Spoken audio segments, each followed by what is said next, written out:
Welcome back to DS technician. Power BI की interview series में आपका स्वागत है। आज हम नेक्स्ट 5 क्वेश्चन पे काम करेंगे, ठीक है, जो कि 11, 12, 13, 14 एंड 15 होगा। ये कुछ क्वेश्चन ऐसे क्वेश्चन है जो आपको इंटरव्यू में बहुत काम आएंगे। अगर आप इंटरव्यू की प्रिपरेशन कर रहे हो, लर्निंग कर रहे हो, साथ साथ इंटरव्यू की प्रिपरेशन कर रहे हो, जिससे आप किसी भी इंटरव्यू क्रैक करने का प्लान कर रहे हो, तो ये इंटरव्यू आपके क्वेश्चन आपके लिटरली बहुत काम आने वाले हैं। और ये बहुत ऐसे क्वेश्चन है जो आपको बेसिक से एडवांस हर लेवल पे पूछे जाते हैं और बहुत फ्रिक्वेंट लेवल पे पूछे जाते हैं। अगर आपने 10 इंटरव्यू दिया तो 10 में से 5 इंटरव्यू या 7 इंटरव्यू ऐसे होंगे ही होंगे जिसके अंदर ये क्वेश्चन पूछे ही जाएंगे, और हो सकता है कि आपको प्रैक्टिकल भी करवाया जाए। तो इसमें से कुछ क्वेश्चन ऐसे हैं जो प्रैक्टिकल हैं, जो मैं आपको प्रैक्टिकल भी बताऊंगा, और कुछ ऐसे हैं जो सिर्फ थ्योरी, तो उसे थ्योरी की तरह पढ़ेंगे हम। तो आपका ज्यादा टाइम ना खराब करते हुए let's move to our first question for today.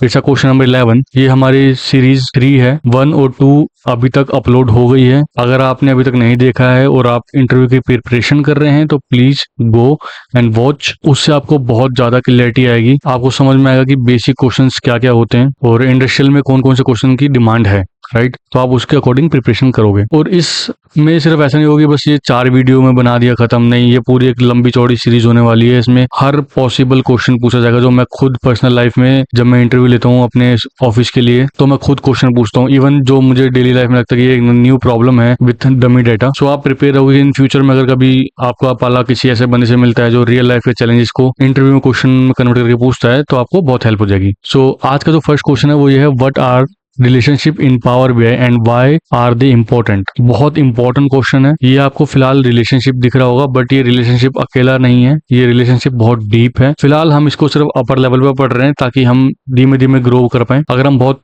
Speed में चलेंगे तो हम काफी चीजें भूल जाएंगे और हमारा बेस उतना मजबूत नहीं होगा। एंड आई ऑलवेज फोकस्ड कि मैं बेस को मजबूत करता हुआ चलूं, ठीक है। ओके, इसकी डेफिनेशन पढ़ लेते हैं एक बार। Relationships define how tables are connected in a data model. They allow you to combine data from multiple tables. Without relationship, visuals may show incorrect or incomplete result। तो ये क्या कह रहा है? ये कह रहा है कि जो रिलेशनशिप है वो डिफाइन करता है कि दो टेबल आपस में कैसे कनेक्ट है, राइट। और वो अलाउ करता है कि दो टेबल आपस में कम्युनिकेट कर पाए, जिससे हम एक्यूरेट रिजल्ट को प्रेजेंट कर पाए इन पावर बीआई, ठीक है। इसको मैंने बहुत बड़े को बहुत छोटे में समझा दिया आपको कि बेसिकली वो कन्वे करता है मैसेज इधर से उधर, उधर से इधर, राइट। ये रिलेशनशिप होता है। और इसमें प्राइमरीज की और फॉरेन की और ऐसे बहुत सारे कंपोजिट की वगैरह टाइप की चीजें यूज होती हैं ताकि हम कनेक्शन बना पाए दो टेबलों में और हम उसे इंटरेक्ट करवा पाए। बेसिकली इसका रिलेशनशिप का मतलब ये होता है। इसके अंदर बहुत सारी चीजें हैं जो मैं आपको फ्यूचर में बताऊंगा, है ना। रिलेशनशिप के अंदर कार्डिनलिटी भी होता है, many to many, one to many, ये सब चीजें होती हैं। फिलहाल हम बेसिक कर रहे हैं तो हम ज्यादा डीप नहीं जाएंगे। तो इसका बहुत बेसिक सा फंक्शन वो है। एग्जाम्पल, मैं आपको एक एग्जाम्पल दिखाता हूँ। मैंने ऑलरेडी मैं डेटा दिखाता हूँ पहले। हमारे पास एक टेबल है जिसका नाम है प्रोजेक्ट, ठीक है। इस प्रोडक्ट के टेबल के अंदर हमारे पास प्रोडक्ट आईडी है, प्रोडक्ट नेम है, category, unit price, cost price और सप्लायर। अगेन एक और टेबल है हमारे पास जिसका नाम है सेल्स, जिसमें हमारे पास sales ID, date, product ID, quantity, unit price, total amount और कस्टमर सिटी। तो बेसिकली अगर मैं आपको बताऊं कि प्रोडक्ट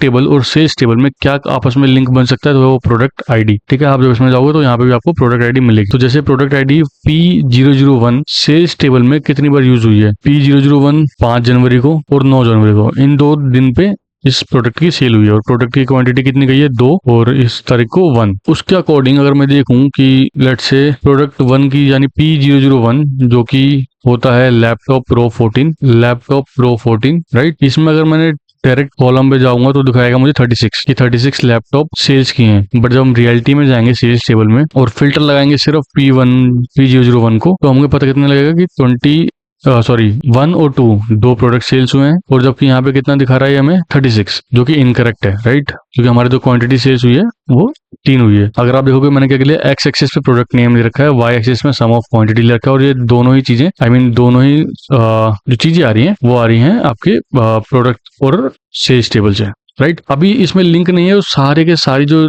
कॉलम्स हैं वो एक साथ बाहर दिख रहे हैं मुझे। बट जैसे ही मैं आपस में इनके लिंक क्रिएट करूंगा कि product ID to product ID के साथ कनेक्शन बनाऊंगा। अब देखो यहाँ पे क्या बता रहा है कि सेल्स टेबल की प्रोडक्ट आईडी, प्रोडक्ट टेबल की प्रोडक्ट आईडी, ये हमारी कार्डिनलिटी होती है कि 1 टू मैनी, मैनी टू 1। अब हमारे पास सेल्स टेबल के अंदर एक ही प्रोडक्ट कई बार बिका है, यानी उसकी डबल एंट्रीज हो रही है, तो वो मैनी टू 1 रिलेशनशिप कहलाएगा। मैंने इसे सेव कर दिया, ये एक रिलेशनशिप क्रिएट हो गया यहाँ पे। एक सेकंड देना, ये भी वर्किंग पे थोड़ा, ये वीडियो में भी लंबी हो सकती है, बट हाँ, अगर आप आप एक बार इसको पूरी तरह वॉच कर लेते हो तो आपको काफी चीजें क्लियर हो जाएंगी। ओके, अब आपको यहाँ पे ये भी समझ में आ रहा हो कि 1 ये रिफ्लेक्ट कर रहा है और स्टार लगा हुआ है तो ये मैनी का रिफ्लेक्शन है, ठीक है। और एरो बता रहा है कि कौन किसको फिल्टर कर रहा है, यानी प्रोडक्ट टेबल सेल्स टेबल को फिल्टर कर रही है, यानी इससे यहाँ पे सुपरिटेंडेंट कौन हो गया, product table. Okay, let's move to our report view. Now look कितना वो फर्क पड़ा है, राइट। अब अगर हम लैपटॉप पे आए तो अगेन यहाँ पे देखो, अब यहाँ पे देखो सम ऑफ क्वांटिटी कितनी दिखा रहा है, 3, जो कि हमारे कैलकुलेशन के साथ मैच हो गया। तो ये फर्क है एक रिलेशनशिप का, ये इम्पैक्ट है एक पावर बीआई में रिपोर्ट में जब हम रिलेशनशिप नहीं बनाते हैं, तो ये बहुत इंपॉर्टेंट पार्ट है। This is a heart of our dashboard और report, right. Okay, let's move to the next question. I believe आपको समझ आया होगा, अगर नहीं आया है तो प्लीज कमेंट करके जरूर बताइए कि आप कहाँ फंस रहे हो या कौन से पोर्शन में आपको दोबारा कोई न्यू वीडियो या न्यू एग्जांपल के साथ चाहिए, हम वो बना के दे देंगे आपको, ठीक है। एग्जांपल भी मैंने बता दिया आपको। Let's move to new question. It's a question number 12 and it says what is the difference between star schema and snowflake schema in a power bi। तो बेसिकली स्टार स्कीमा और स्नोफ्लेक्स स्कीमा, इसका नाम क्यों रखा है पहले मैं आपको वो समझाने की कोशिश करता हूँ कि स्टार स्कीमा और स्नोफ्लेक्स स्कीमा सिंपल रिलेशनशिप है दो टेबल्स में। कई बार क्या होता है, मैं एक बार पेंट करके दिखाता हूँ। स्टार स्कीमा कैसे काम करता है, इस टाइप का होता है। स्नोफ्लेक्स कैसा होता है, मतलब ये आपस में कनेक्ट है ऐसे, फिर ये ऐसे कनेक्ट होगा।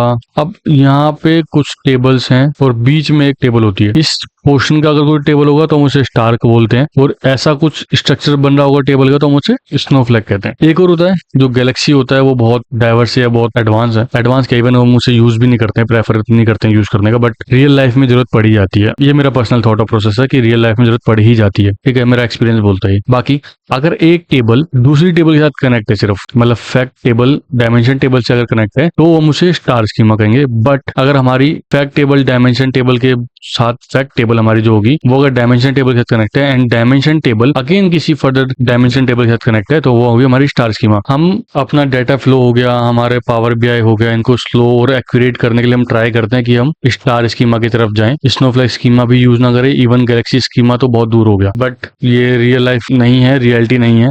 ग्राउंड लेवल पे आपको काम करने का तरीका अलग हो जाता है। वहां पे आपको फिर लिंक से मैटर करता है कि लिंक बनना चाहिए एंड रिजल्ट करेक्ट आना चाहिए, दैट्स इट। ऑल्दो आपको समझ में आएगा कि हम स्टार क्यों कहते हैं और स्नोफ्लेक क्यों कहते हैं। Let's move to the statement. Statement क्या कहते हैं वो समझते हैं। Star schema central fact table connected directly to the dimension table, simple and effective. मैंने अभी बोला कि जो आपकी फैक्ट टेबल है वो डायमेंशन टेबल के साथ कनेक्ट होगी, दैट्स इट। हाँ, हो सकता है कि वो फैक्ट टेबल कई सारी डायमेंशन टेबल के साथ कनेक्ट हो, बट वो डायमेंशन टेबल फर्दर किसी और दूसरी डायमेंशन टेबल के साथ कनेक्ट नहीं होगी, राइट। जैसे कि आपने स्नोफ्लेक्स में देखा होगा कि पहले हमारे पास फैक्ट टेबल है, यहाँ पे ये हो गया हमारा फैक्ट टेबल, ये हो गया हमारा डायमेंशन 1 और ये हो गया हमारा डायमेंशन 2, राइट। मैं कलर चेंज करता हूँ, ये हो गया हमारा डायमेंशन 2। तो ये चीजें हैं जो हमें देखना पड़ेगा। स्टार स्कीमा आई बिलीव समझ में आया होगा कि सिंपल जब हमारी फैक्ट टेबल डायरेक्टली कनेक्ट होती है डायमेंशन टेबल के साथ। और स्नोफ्लेक्स स्कीमा क्या बोलता है, जब dimension table are normalize into multiple related tables, more complex but reduce redundancy. Best practice to use star schema for the performance and simplicity. However it's my personal opinion, आपको snowflakes schema use करना पड़ ही जाएगा अगर आपके पास बहुत ज्यादा data normalise नहीं है, आपके ऑफिस में या आपका खुद का अगर डाटा है वो अगर नॉर्मलाइज नहीं है। ऑल्दो एक क्वेश्चन और बनता है कि normalise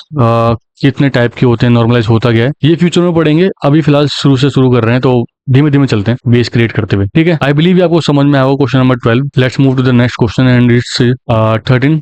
what is a DAX in a power BI. तो डेक्स क्या है पहले वो समझते हैं। डेक्स फॉर्मूला है, जैसे हम एक्सेल में लिखते हैं ना फॉर्मूला, तो सिमिलरली हम पावर बीआई के अंदर भी ये फॉर्मूला लिखते हैं जिसको हम डेक्स बोलते हैं। तो डेक्स की फुल फॉर्म क्या होती है, अगर आप यहाँ पे देखो तो सबसे पहले वही लिखा है, डेटा एनालिसिस एक्सप्रेशन। ओके, तो हम चलो उसको पूरी डेफिनेशन पढ़ते हैं। DAX stand for data analysis expression is a formula language use in power BI to create measures, calculated columns and custom calculations. It's similar to Excel formula but optimized for relation and data model. मैंने बोला अभी कि exact जैसा हम Excel में कर रहे होते हैं, क्योंकि ये एक्सेल का एक एडवांस वर्जन ही है हमारा पावर बीआई। इसमें विजुअल्स थोड़े हैवी हैं, हाई क्वालिटी परफॉर्मेंस है, परफॉर्मेंस बहुत अच्छी है, ऑप्टिमाइजेशन बहुत अच्छा है, बस इसलिए इसको हम पावर लगाते हैं। अदरवाइज बिजनेस इंटेलिजेंस टूल ये भी है और एक्सेल भी डेटाबेस और कम बिजनेस इंटेलिजेंस टूल भी है। तो आई बिलीव ये समझ आएगा आपको। इसका बहुत छोटा सा और बहुत सिंपल सा डेक्स है आपका। टोटल सेल्स अगर मुझे निकालनी है तो मैं कैसे निकालूंगा, सम ऑफ सेल्स। इसको भी हम आगे देखेंगे, डोंट वरी, इसकी टेंशन बिल्कुल नहीं लेनी है। Let's move the question number 14। What is the difference between sum and sum x. जो भी हमने यहाँ पे सम किया है उसको हम यहाँ कवर कर लेंगे, ठीक है, इसलिए मैंने वो एक साथ ही कवर कर रहा हूँ मैं। ओके, अब सम और सम एक्स कुछ स्कोप नहीं है, डेक्स ही है ये। आई मीन अगर मैं बोलूँ कि एक्सेल के अंदर आपको फॉर्मूले लिखने हैं तो हो सकता है आपको सम भी पता हो, एवरेज भी पता हो, मिन पता हो, मैक्स पता हो, तो वो अलग अलग टाइप के फंक्शन हो गए। सिमिलरली यहाँ पे अलग अलग टाइप के डेक्स हैं कि सम और सम एक्स। ऑल दो सम और सम एक्स एक ऐसा क्वेश्चन है जो इंटरव्यू में बहुत फ्रिक्वेंटली पूछा जाता है। आप कितने भी एक्सपीरियंस वाले बंदे हो, ये क्वेश्चन आना बहुत बहुत कॉमन है। आई मीन रैंडमली आ सकता है, कोई बहुत बड़ी बात नहीं कि आपसे पूछ लिया जाए। तो अगर आप फ्रेशर हो, एक्सपीरियंस हो, बहुत ज्यादा एक्सपीरियंस हो, ये क्वेश्चन लिटरली आपके बहुत काम करे। इसके डेफिनेशन में चलते हैं। सम क्या है? Add up values in a single column. ये सिंगल कॉलम में भी आ सकता है, ऑल दो ये सिंगल सेल में भी आ सकता है, ठीक है। सम एक्स क्या है? Iterates row by row over a table expression then sum the result. ये क्या कह रहा है, मैं दोबारा समझाता हूँ। सम क्या करता है? कॉलम के अंदर जितनी भी वैल्यू है वो एक बार में कैलकुलेट कर देता है और वहीं से काम खत्म उसका। सम एक्स का मतलब यहाँ पे ये हो रहा है कि हम दो कॉलम्स को यूज करेंगे। पहला, उस दो कॉलम को यूज करने का मतलब ये है कि कॉलम ए और कॉलम बी को मैं कुछ ना कुछ एग्रीगेशन करूंगा। मैं हो सकता है मल्टीप्लाई लगाऊं, हो सकता है सम लगाऊं, हो सकता है डिवीजन लगा दूं, कुछ भी कर सकता हूं। उसके बाद जो वैल्यू आएगी ना एंड में, multiply plus divide so on करने के बाद, उसको मैं सम करूं, तब मैं उसको सम एक्स पे यूज करूंगा। अगर मैं इसका आपको सिंटेक्स दिखाऊं तो आप समझो कि मैंने सम लिया, सेल्स अमाउंट डायरेक्ट आ गया, add all the value in a column. But मैं जब सम एक्स ले रहा हूं तो मैं उससे पहले टेबल बताऊंगा कि कौन सी टेबल चाहिए मुझे, कितनी क्वांटिटी यानी कॉलम नंबर, कॉलम क्वांटिटी, फिर प्राइस, कॉलम प्राइस, इसको मैंने मल्टीप्लाई कर दिया। अब जो वैल्यू आई है उसे calculate row wise multiple before summing. आपको समझ में आया कि वो रो वाइज मल्टीप्लाई कर लेगी पहले सम करने से। तो सम एट द एंड में सम ही होगा, बट उससे पहले मैंने कुछ और करवा दिया, मैंने मल्टीप्लाई करवा दी दो कॉलम्स को, इसलिए ये सम होता है। इसको मैं, ये प्रैक्टिकल क्वेश्चन है, मैं इसको दिखाता हूँ आपको पावर बीआई में। क्वेश्चन नंबर 14 अगर आप देखोगे यहाँ पे,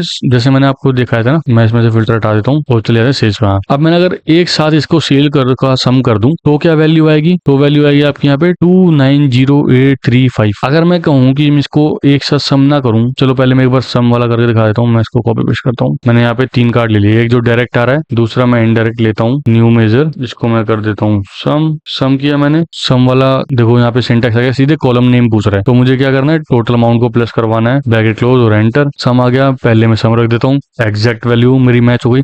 अच्छा, इसमें देखो सीधे मैंने क्या करा है, सीधे सेल्स की टेबल पे गया और टोटल अमाउंट को यहाँ पे रख दिया, एग्जैक्ट हो जाएगा। अब अगर मैं जाऊं और मैं कहता हूं कि भाई ऐसे नहीं है, मुझे अपने हिसाब से चलना है, तो मैं क्या करूंगा? सम एक्स का फंक्शन करूंगा ऑन सम एक्स। फिर देखो सिंटेक्स क्या बोल रहा है, पहले आपको टेबल बताना है, फिर आपको एक्सप्रेशन बताना है। आप अगर मेरे क्वेश्चन पे आओगे तो देखो यहाँ पे लिखा है calculate row wise multiple before summing. तो बता रहा है कि आपको पहले कैलकुलेट करना पड़ेगा, क्योंकि मैंने कैलकुलेट कर लिया। आप यहाँ पे डिवाइड भी कर सकते थे, मल्टीप्लाई कर सकते हो, प्लस कर सकते हो, do whatever you want to do. अगर मैं डेटा पे लेके जाऊँ दोबारा, ये भी कोई बात नहीं है, एरर देगा, नो इशू। और सेल्स पे जाते हैं हम। मेरे पास क्वांटिटी भी है और यूनिट प्राइस भी है। मैं अगर क्वांटिटी को मल्टीप्लाई करूंगा यूनिट प्राइस से तो मेरे को 1440 वैल्यू आएगी। ऐसी ही सारी वैल्यूज आएंगी और मैं फिर उसको सम करूंगा। तो ठीक है, हम यहाँ पे आते हैं। सबसे पहला कॉलम क्या है मेरा? क्वांटिटी। सॉरी, अगर आपको सिंटैक्स इसका याद हो तो सबसे पहले उसको बतानी टेबल। तो टेबल हमारी कौन सी? सेल्स टेबल है, कॉमा, फिर उससे क्या होता है कि हमारी एक्सप्रेशन क्या, हम क्या करना चाहते हैं यहाँ पे। तो हम क्या करना चाहते हैं? क्वांटिटी को, सेल्स की क्वांटिटी इनटू में यूनिट प्राइस और ब्रैकेट क्लोज और enter. Look, exact same value तीनों में। मैं डायरेक्ट भी ले सकता हूँ, अगर मेरे पास डायरेक्ट वैल्यू है, मैं फंक्शन के साथ भी ले सकता हूँ और सम एक्स के साथ भी ले सकता हूँ। सम एक्स में मैं अगर इसे चाहूँ तो इसे डिवाइड भी कर सकता था। लेट्स से मैं आपको डिवाइड करके भी दिखा देता हूँ। अब जो वैल्यू आएगी वो 0 हो गई।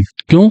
क्योंकि इसने इसको डिवाइड किया, फिर इसने इसको डिवाइड किया, इसने इसको डिवाइड किया, सब करते करते ये बिल्कुल 0 चला गया होगा। लेट्स से मैं माइनस कर देता हूँ, तो देखो ये वैल्यू आ रही है ना। हम कुछ भी कर सकते हैं, डिवाइड, मल्टीप्लाई, माइनस, प्लस भी कर देते। चलो प्लस भी करके देख लेते हैं। हाँ, प्लस में सेम हुआ और माइनस में ये वैल्यू माइनस में चली गई, बस, है ना। बस नहीं, फर्क तो पड़ा है। चलो ओके, आई बिलीव आपको सम एक्स में फर्क पता लगा होगा और इसी बहाने हमने अपना सम का फंक्शन यहाँ पे वाला क्वेश्चन नंबर 13 का भी कवर कर लिया है। For today it's a last but not the least, this is the most common and most important question among of these 5 questions। ये बहुत इंपॉर्टेंट क्वेश्चन है। What is the purpose of calculate function in a DAX. वो बोल रहा है कि purpose क्या है कैलकुलेट फंक्शन का डेक्स के अंदर। अच्छा, मैं आपको बता दूं, जैसे सम था, सम एक्स था, ऐसे ही सिमिलर एक कैलकुलेट करके डेक्स है, जिसके अंदर हम दोबारा कोई और फंक्शन भी डाल सकते हैं। जैसे आपने कभी एक्सेल में किया होगा कि वी लुकअप लगाने के लिए हम चूज फंक्शन भी यूज कर देते हैं, एक फंक्शन के अंदर हम दूसरा फंक्शन यूज कर लेते हैं ना, तो ये वही है। इसके बाद डेफिनेशन देख लेते हैं। Calculate modify the filter context of a calculation, it's one of the most powerful DAX function because it's allow you to apply conditional dynamically। मतलब ये कहना क्या चाहता है, ये कहना चाहता है आप अपने वो बता दो कि आपको पहला फंक्शन क्या चलाना है, लाइक सम चलाना है, मैंने सम चला दिया। अब जैसे अगर मैं इसकी बात करूं तो सिर्फ इतना देखो कि इतना सम सिर्फ मेरा इतना है,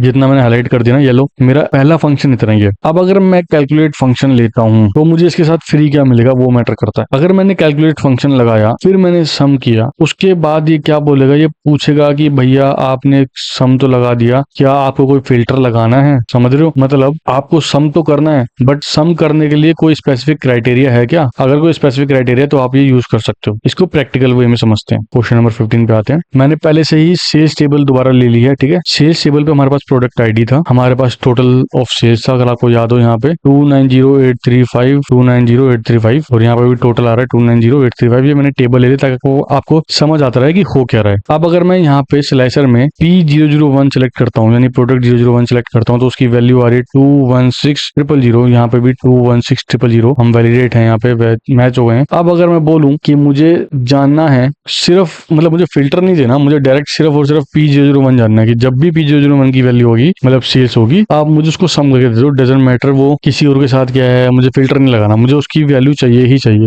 मुझे देखना है वो P001 की वैल्यू आपकी बेसिक रिक्वायरमेंट है प्रोजेक्ट की। एग्जाम्पल, ठीक है। तो मैं क्या करूंगा, मैं जाऊंगा एक मेजर लूंगा, इस मेजर में मैं कैलकुलेट के नाम से इसको मेजर बना दे रहा हूँ, ठीक है। सबसे पहले मैं करूंगा कैलकुलेट। अब आप इसका सिंटेक्स ध्यान से पढ़ना, calculate expression then filter 1 and so on, filter और भी है, ठीक है। अब एक्सप्रेशन का मतलब क्या है, अगर आपको याद हो जब हमने सम एक्स किया था उसमें भी एक्सप्रेशन वर्ड यूज हुआ था। उसका मतलब ये है कि आप यहाँ पे कुछ भी कर सकते हो, plus multiply divide whatever you want to do. But मुझे अगर ये चेक करना है तो मैं इसके लिए दोबारा सम करूंगा, सम फंक्शन लूंगा और सम में क्या मैं टोटल क्या करूंगा, टोटल अमाउंट। यहाँ पे मेरा सम का फंक्शन खत्म होता है, मैं लगाऊंगा फिल्टर। कॉमा लगाने के बाद अब मैं पहला फिल्टर लगाऊंगा, तो पहला फिल्टर मुझे क्या चाहिए, सिर्फ प्रोडक्ट आईडी क्या हो मेरी P001 हो, तो मैं प्रोडक्ट आईडी के नाम से सेल्स टेबल का product ID is equal to P001 bracket close, can not find table. क्यों भाई, क्यों नाराज हो भाई हमसे? अच्छा हाँ सॉरी, मैं गलती कर रहा था, मैं सिंगल एपोस्ट्रोफी लगा रहा था, मुझे डबल लगानी थी, ठीक है। अभी मैंने जैसी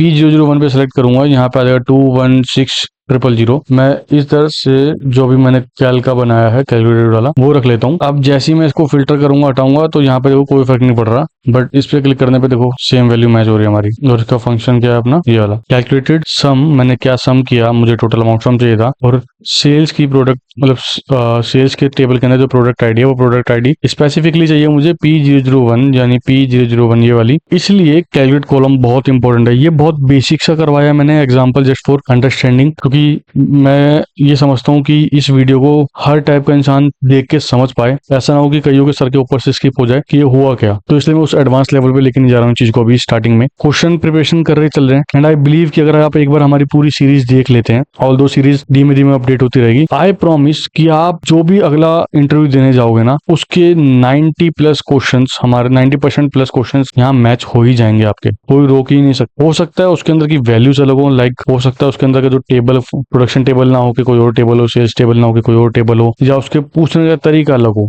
राइट। अगर मैं डायरेक्ट पूछ लूँ कि मुझे सिर्फ और सिर्फ P001 का देखना है, मुझे वो करके दिखाओ, अब वो ये नहीं पूछ रहा भाई कैलकुलेट का फंक्शन क्या है। अगर आपको आता होगा, आप समझ सकते हो, तो आप बता दोगे कि भाई अच्छा ऐसे भी है, ये लो पकड़ो। तो ट्राई करते रहो, प्रैक्टिस करते रहो, practice make always man perfect. सारा गेम प्रैक्टिस का है। ओके, फिलहाल आज के लिए इतना ही। Thank you so much. और अगर आपको हमारी वीडियो से कुछ वैल्यूज मिल रही है, आपकी लाइफ में रियली कुछ हेल्प हो रही है, तो प्लीज हमारे चैनल को सब्सक्राइब कर दो, वीडियो को लाइक कर दो, कमेंट करके बताना हमारी वीडियो को कैसी लग रही है। एंड आफ्टर ऑल दैट, अगर आपको लगता है कि आपको कहीं स्टक हुए हो, क्वेश्चन कुछ मिस हो गया है, कुछ स्किप हो गया, कुछ कैच नहीं कर पाए वो क्वेश्चन को, प्लीज प्लीज प्लीज कमेंट करके जरूर बताना कि ये क्वेश्चन है जो मुझे दोबारा चाहिए। मैं उसके ऊपर अलग डाटा के साथ, अलग तरीके के साथ अलग वीडियो बना दूंगा, और स्पेसिफिकली आपको टैग कर दूंगा कि हाँ भाई प्लीज ये वीडियो अपडेट हो गई है, एक बार जाके वीडियो जरूर देख लो ना। Thank you so much, have a nice day.